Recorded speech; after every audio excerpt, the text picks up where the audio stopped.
So many of you may have heard that Brittney Griner, a WNBA star, was sentenced to 9 years in Russia for having a tiny, tiny little amount of cannabis oil in her luggage. And it was supposedly accidental, but they're pretending she was trying to traffic cannabis. Okay, 9 years in prison for that. The Biden administration is attempting to get her back home.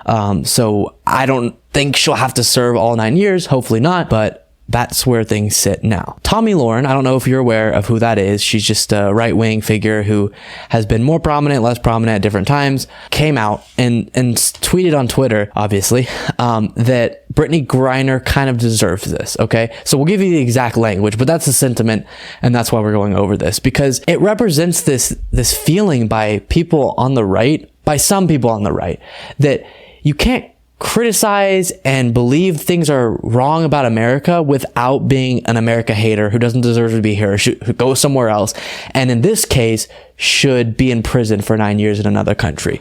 So let's take a look at the specifics of this. Reading from Mediaite, Fox News contributor Tomi Lahren was not particularly sympathetic to WNBA star Brittney Griner after she was sentenced to 9 years in Russian prison on Thursday morning for drug possession charges. Following an emotional plea in court, Griner was sentenced to more than 9 years in jail after pleading guilty to the charges last month. Griner has been detained in Russia since February after authorities found 0.7 grams of cannabis oil in her luggage upon arrival to the country. Shortly after the sentencing, President Joe Biden released a statement from the White House demanding Griner's release immediately. The WNBA also released a statement condemning the basketball star's sentencing. Once the news broke about Griner's sentence, Lahren tweeted that Griner's conviction is a cautionary tale. Lahren continued to argue that this is the consequence of thinking that America is oppressive, then finding out what no justice looks like.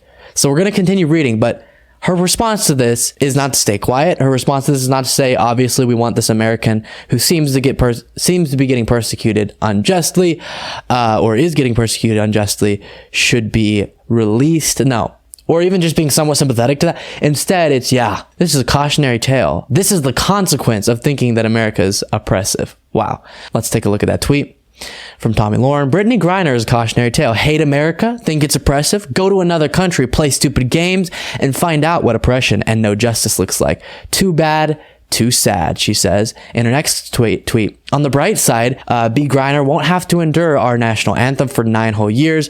What a win for her. So presumably she's one of the people who kneeled during the national anthem and had some, feelings towards America that weren't the most positive. Now, this issue enrages me more than most because it's so anti-American to think that someone deserves being in jail because they criticized America. Now, that's not directly what she said, to be fair. She's saying you found out what no justice looks like. So she's saying you thought America was bad, look at that other place. So I'm not saying that she's saying she should be in prison for protesting America. Of course, but it is like you deserve this because you had issues with parts of America, right? That's kind of the sentiment. Too bad, too sad. That's the vibe. That's the words that she uses.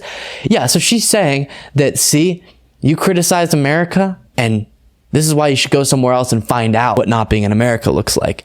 And it's so enraging because this goes back to Tomi Lahren did have a big kind of name in criticizing people for kneeling to the national anthem at sports games. And it's like, what a better way to show that you are an American, that you recognize even whenever we're celebrating our flag, that you have the right to protest that. That's America, baby. That's freedom of speech, freedom of expression. That's awesome.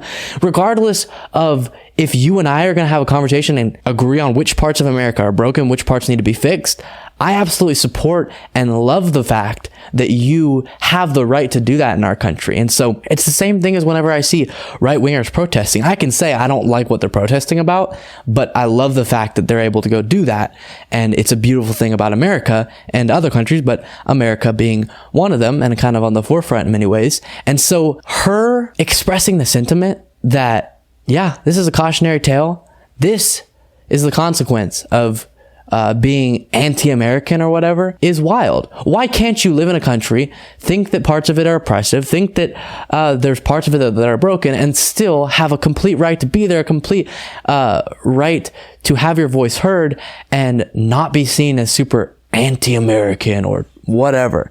It's so enraging. Same thing. Obviously, Kaepernick was the one who got the most attention for this, and it always really enraged me. Again, you don't have to agree with the specific gripes that somebody has, but you should agree that protesting in some way while a national anthem's going on is an amazing expression of being an American, because you recognize that one of the key parts of being an American is your ability to speak out against the government, to speak out against the country in which you live, and that's beautiful. So Tomi Lahren celebrating, in a way, the fact that Brittney Griner is not going to be able to be with her family, her friends, in a completely different country that is, in my view, very oppressively detaining her and keeping her in prison. Hopefully the Biden administration is able to negotiate a way to get her home.